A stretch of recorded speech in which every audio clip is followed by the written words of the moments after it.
Evening na Shane Guest tar chean Cadbury's freshen and so agus cohordachas live. Michael, well done, congratulations. You made awful heavy weather in the first half, but I suppose once things opened up a little in the second, you managed to create the space you needed. You through to a final, you must be delighted. That's it.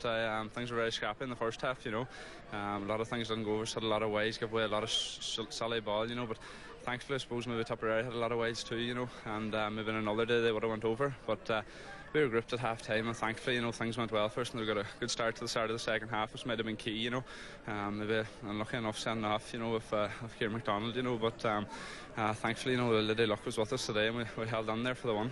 You had a great battle with Kieran McDonald. I was watching you there during the first half. I mean, it wasn't just with Kieran, that has to be said, because every time the ball was pumped in down on top of your head, there was 2 or 3 of them there marking you. I've thought it out. I marked him before in the league there earlier on in the year, you know, and he was by far one of the toughest opponents I've ever come across, and that was the case today too, you know. I think he won more balls than I won, definitely, in the first half, you know, but thankfully, and the boys stood on there, you know. We're far from a one-man band. There's a lot of other very good performances out there from the Donegal team, you know, and thankfully we just came away with the one in the end.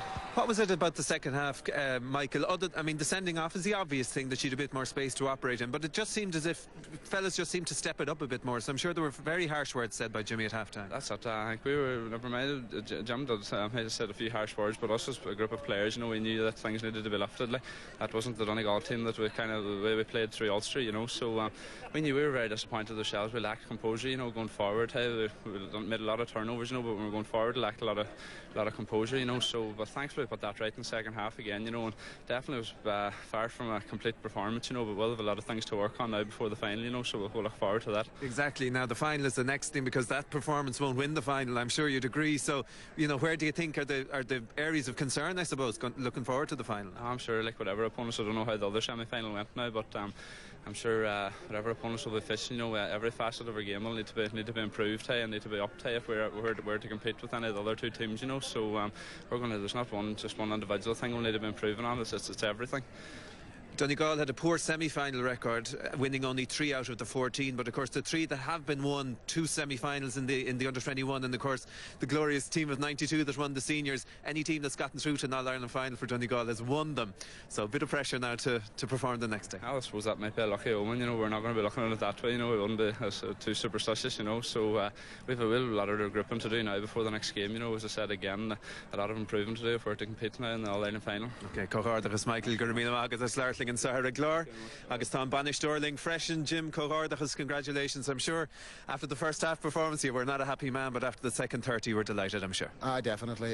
You know, a lot of things in the first half that we talked about didn't happen an awful lot. You know, we overplayed the ball going into Michael. It was a 1v3 situation in there a number of times, you know, overplaying him, and didn't play our normal natural running game and controlled football. You know, I mean, it was semi-finals are very tense affairs anyway, and they're only young lads, and it was a big day for them tonight, and you know, they struggled to deal with that in the first 20 minutes in particular. You know, that said, Tipperary made life very difficult for us. They were very competitive, you know, and we struggled to get a rhythm in the game, and I suppose the sending off had a big bearing in it as well, and maybe for the sending off we mightn't have got that rhythm, you know, but I think when we get them in at half time and we got talking about, you know, trying to get a wee bit of composure on the ball and moving the ball like we can, and express themselves on the ball, then, you know, we played a wee bit better in the second half. But I'm sure still having the likes of Murphy on the team, I know we spoke before the game, you were saying you were hoped that, you know, the rest of the team would be able to perform on the day, but he scored 6, Tipperary scored 4.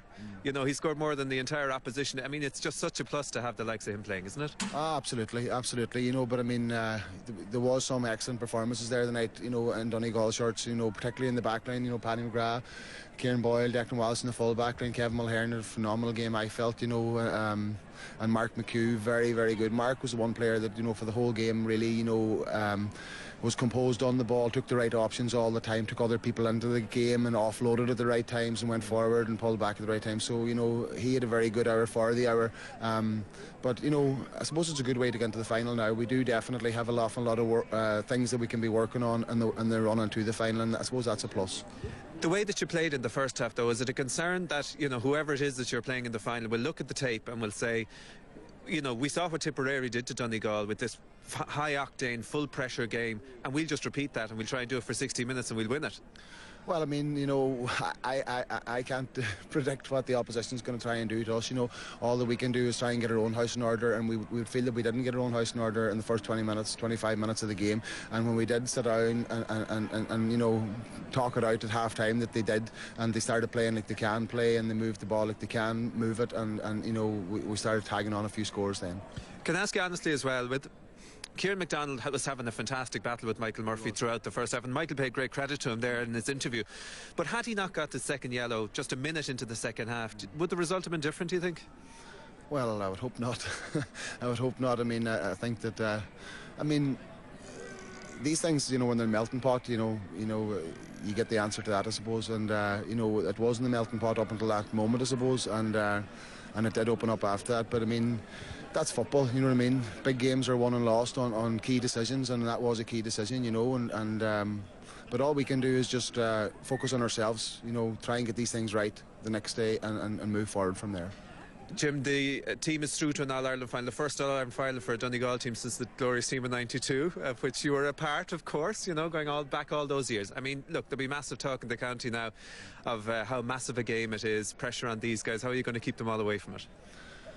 Well, I mean, we're going to probably sit down tonight now and try and address that, and focus on what's important, I mean, I suppose there is a plus, from my own point of view. I've gone through what we did go through 18 years ago, even though it's a long time ago. Have the experience of that there, and, try and pass as much of that on to the lads as possible, and keep it simple for them. Keep it very simple and keep our preparation simple, and try and don't do anything different than we have been doing. Just try and do the things that we have been doing better. All right, good luck in the final, Jimmy Gurmagat. Okay, August Todd, John Evans, Ling Freshen.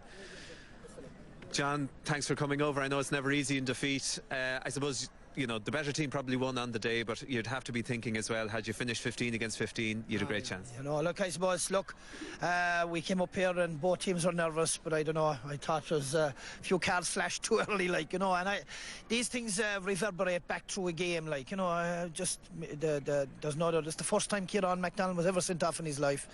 I think everybody's a bit nervous in the start of the game, and but his first card is the one that you're doubtful about. Second one, there was no doubt about it. No doubt about it. But it was going to be a tremendous duel between the two of them. Kieran had kept him scoreless for 50 minutes before this, that a lot of people didn't know about it.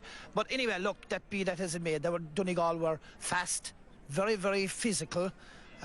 They certainly blocked their way into goals. There are a lot of men behind the ball. They do. I suppose when you have the talented guy like Michael Murphy full forward, you can put 13 men behind the ball, and it's difficult to break down. And as you saw, we lost possession in that 50-yard line. However, we did draw some scoreable frees from them in the first half, and we didn't put them away. I thought that was very pertinent in the game, and we had a goaling chance in the first half. We hit the underside of the crossbar. Had any of those sort of kept fueled our drive, I think it would have been a different game. And look, the sending off was, when you lose your captain, your full-back, and the only guy that could mark Murphy, mind you, John Coughlin didn't do too bad on him, but I mean, you're in an uphill battle. I admired the way Tipperary stayed at it. They were very disciplined. They didn't resort to any other tactic other than football, and by God, I'll tell you something, these young fellas, they have a bright future. But full credit to Jim McGuinness and his team. They've come through a tough campaign. I've been very impressed with them. They're strong, extremely fast. They have a direct route and they have a short route. There aren't too many teams with those options. With regards to your own team, I mean, you played with such pressure on the Donegal team from 1 to 15 throughout the first half. Was there a danger, though, that you were going to just not simply have enough in the tank one way or the other? That, to keep that up for 60 minutes would have been an absolutely massive job. Well, they kept it up with 14 men, so I would expect them. Yeah, I wouldn't have a problem with that. They'll look as if they're covering a lot of ground, but in actual fact, there's a bit of a trick to it, But look, what would I say is that I think they would have kept it up had we had the 15. But semi-finals are there, and their decisions are made, and you abide by decisions, and I've no problem at all. I must compliment Donegal. They used the full width of the field, they used the full length of the field, and they had a long ball and a short ball. Hard to beat. Okay, gone home disappointed, I know, John, but considering it's a historic first Munster in the back pocket for this year, you'd still say a tremendously successful underage year for Tip. Absolutely. I mean, we were on the floor last year when Cork got a goal in extra time in the Munster final. We were Tipperary football. There was guys they didn't get up for maybe a fortnight. Like, you know, today we're coming away differently. We've jumped the hurdle, we've bridged the gap, we've forded the stream, we've climbed the mountain, and look, hey, we're Munster champions.